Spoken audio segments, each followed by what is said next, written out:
ఇక వివరాలు చూసినట్లయితే లోక్సభ ఎన్నికలలో గెలుపే లక్ష్యంగా బీఆర్ఎస్ పార్టీ చేవెళ్ల వేదికగా మరికొద్ది సేపట్లో ఎన్నికల సంఖ్యారావాన్ని పూరించనుంది.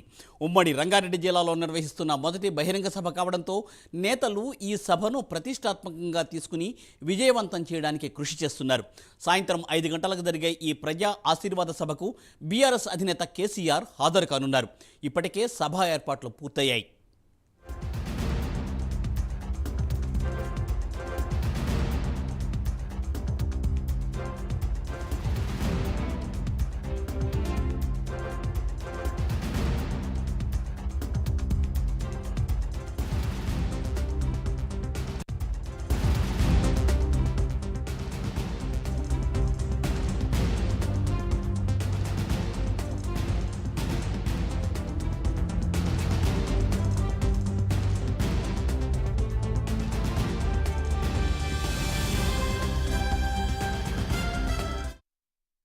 లోక్సభ ఎన్నికల్లో గెలిపే లక్ష్యంగా బీఆర్ఎస్ పార్టీ చేవెళ్ల వేదికగా మరికొద్ది సేపట్లో ఎన్నికల శంఖారావాన్ని పూరించనుంది. ఉమ్మడి రంగారెడ్డి జిల్లాలో నిర్వహిస్తున్న మొదటి బహిరంగ సభ కావడంతో నేతలు ప్రతిష్టాత్మకంగా తీసుకుని ఈ సభను విజయవంతం చేయడానికి కృషి చేస్తున్నారు. ఈ సాయంత్రం 5 గంటలకు జరిగే ఈ ప్రజా ఆశీర్వాద సభకు బీఆర్ఎస్ అధినేత కేసీఆర్ హాజరు కానున్నారు. ఇప్పటికే సభ కోసం పూర్తి ఏర్పాట్లు జరిగాయి.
ఎన్నికల